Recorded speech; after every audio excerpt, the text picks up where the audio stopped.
है एवरीवन, कैसे हैं आप लोग। होप आप सब बहुत अच्छे होंगे। ये जो मुझे ऑर्डर मिला था ये 2 टीयर में केक बनाना था और इसका वेट था 3 पाउंड। 3 पाउंड कहने को होता है बट हम होम बेकर्स का आपको पता ही थोड़ा एक्स्ट्रा ही होता है। मैं ऑलवेज़ यही रिकमेंड करती हूँ कि जब भी आपको केक चाहिए उससे आप 2 दिन पहले ऑर्डर प्लेस कर दें। उससे केक प्रॉपरली सेट होता है और उसके फ्लेवर्स भी अच्छे से आते हैं। आज के केक का जो फ्लेवर था वो वनीला विद पाइनएप्पल था।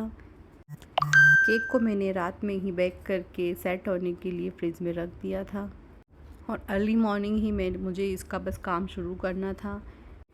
यहाँ मैंने केक के ऊपर की जो एजेस निकली हुई होती है सबसे पहले उन्हें निकाला, ताकि जब हम उसे असेंबल करेंगे तो साइड की लेयर्स निकलेगी नहीं और उससे फिनिशिंग देने में हमें थोड़ी प्रॉब्लम होती है।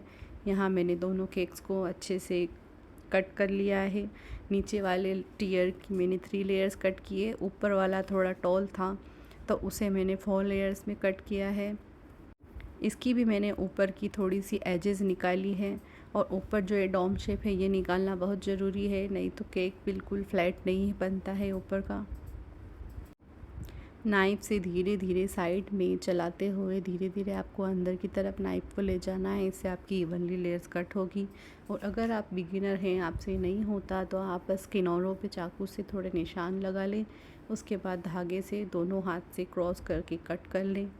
अब केक कटिंग हो चुकी है, अब बारी है इसे लेयरिंग और क्रम कोट करने की। यहाँ मैंने वाटर में थोड़ा सा पाइनएप्पल क्रश ऐड किया है, उससे बेस में भी पाइनएप्पल का अच्छा सा फ्लेवर आएगा और केक थोड़ा मॉइस्ट होगा। हमेशा सोकिंग बहुत ज़रूरी होती है केक के लिए, तो आप कभी भी ये स्टेप मिस ना करें। बहुत कुछ केसेस में जहाँ केक बहुत ज़्यादा मॉइस्ट हो सिर्फ तब हमें सोकिंग की ज़रूरत नहीं होती, अदरवाइज़ केक थोड़ा सोगी हो जाता है। अब मैंने क्रीम को अच्छे से फैला के ऊपर थोड़ा पाइनएप्पल क्रश डाला है। अब इसी फिर मेथड को फॉलो करके हम आगे से आगे बस सारी लेयरिंग को अच्छे से असेंबल कर देंगे। ये जो बेस है ये मैंने अपने स्क्रैच से ही बनाया है। मैं प्रीमिक्सेस यूज़ नहीं करती। अगर हम होम बेकर्स भी प्रीमिक्सेस यूज़ करें तो फिर हमारे और बेकरी केक्स में टेस्ट में क्या ही डिफरेंस होगा। अगर आप भी एक होम बेकर हैं और अपना बिजनेस आगे रन करना चाहते हैं तो ऑलवेज़ रिमेंबर आपको कस्टमर को कुछ यूनिक टेस्ट देना होगा। मार्केट के केक्स में ऑलवेज़ बहुत क्रीम होती है, बस हमें यही ध्यान रखना है बहुत ज़्यादा क्रीम ना लगाएं, थोड़ी कम कम ही लगाएं। अब इसी प्रोसेस से मैंने सारी लेयर सेट कर दी। ये 3rd लेयर भी अब मैं लगाने जा रही हूँ, बस इसे रखूँगी और अच्छे से सॉक करूँगी। और लास्ट लेयर पे मैं थोड़ा सा क्रश ऊपर बेस पर ही डाल देती हूँ, उससे ये होता है कि थोड़ा पाइनएप्पल का टेस्ट अच्छे से आ जाता है। अब क्योंकि मैं भी एक नई यूट्यूबर हूँ आप लोगों की ही तरह, तो प्लीज़ आप हमें सपोर्ट करें, चैनल सब्सक्राइब करें, वीडियो को लाइक करें। केक बनाते समय हमेशा बस इस बात का ध्यान रखें कि आपकी क्रीम अच्छे से चिल्ड हो। इसके लिए मैं ऑलवेज़ केक की क्रीम बीट करने के बाद उसे थोड़ी देर फ्रिज में वापस से रखती हूँ ताकि वो ठंडी हो। अब चूँकि घर के हर एरिया में तो एसी होना पॉसिबल नहीं है, सो यहाँ मुझे बिना एसी के ही काम करना पड़ता है मेरे किचन में।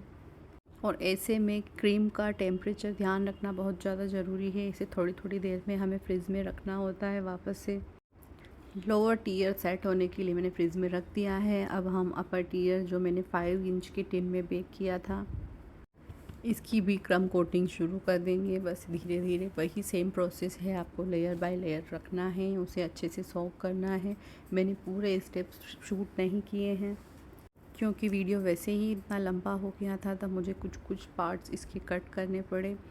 क्रीम को बस अच्छे से आपको धीरे हाथों से पैलेट नाइफ से स्प्रेड करना है।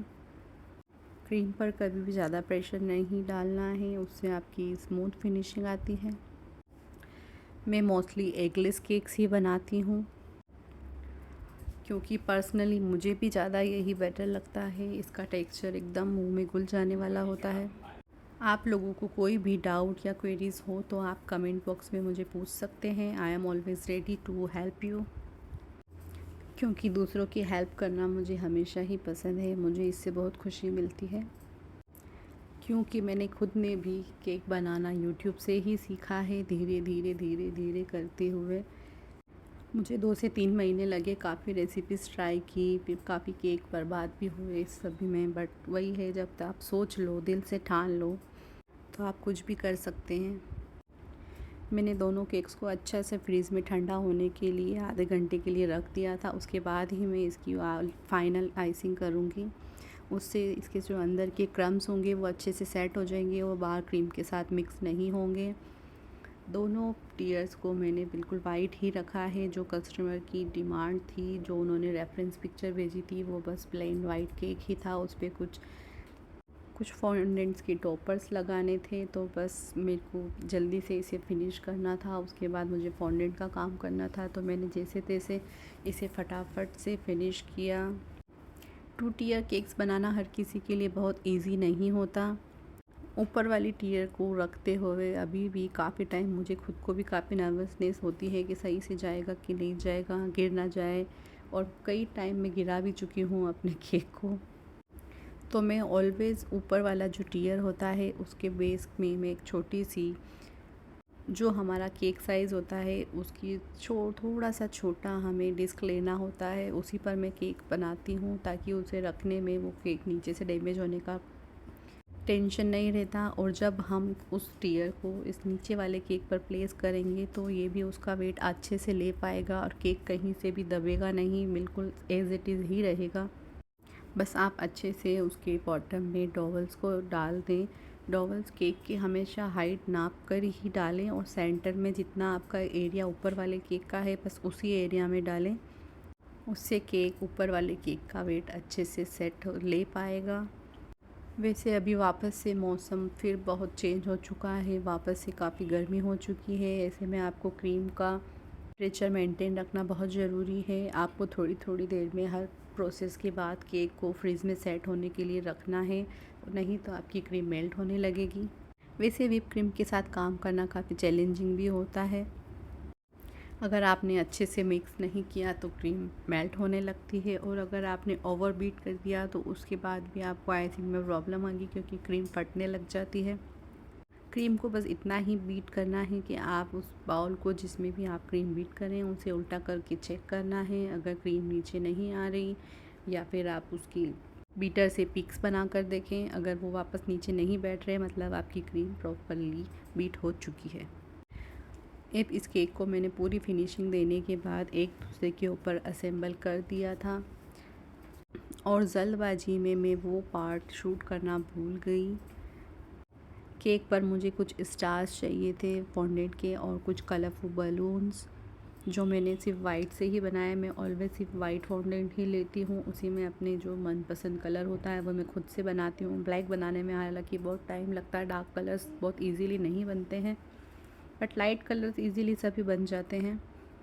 स्टार शेप्स का मेरे पास कटर था, बट बलून बनाने के लिए ऐसी किसी ज़रूरत नहीं है। बस सिंपल सी बॉल्स बनानी है, उसे एक तरफ से प्रेस करना है, उससे डॉवल्स डालते जाना। बलून्स के लिए मेरे पास यहाँ पतली वाली स्ट्रॉज रखी थी, बस मैंने वही यूज़ किया। और स्टार्स के लिए आपके पास जो स्टिक्स आती है स्पेशली सभी शॉप्स में मिल जाती है, बस वही लगाना है पीछे। और मैंने स्टार्स को स्टिक करने के लिए पीछे थोड़ा थोड़ा सा फॉन्डेंट टच किया था, उससे बस ये अच्छे से स्टिक होंगे। और मैंने बस इन्हें थोड़ी देर के लिए फ्रिज में रख दिया था सेट होने के लिए, तो ये अच्छे से टाइट हो। अब जैसा कि मैंने बोला था, मैं वो इन्हें असेंबल करने का पार्ट शूट करना भूल गई। बस लास्ट में मैंने ये कुछ स्टार वाले स्प्रिंकल्स जो मैंने मार्केट से ख़रीद रखे थे बस वही लगाए हैं, कुछ फॉक्स बॉल्स लगाई हैं।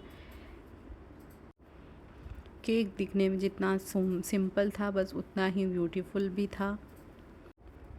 और इसके बाद बस लास्ट में ऊपर मैंने स्टार्स और बलून्स लगा दिए, सामने मैंने फ्रंट में नाम लगाया है। होप आप सभी को ये पसंद आया होगा। बस इस सफ़र में मेरा साथ दें, चैनल को सब्सक्राइब करें और वीडियो को लाइक करें। टाटा।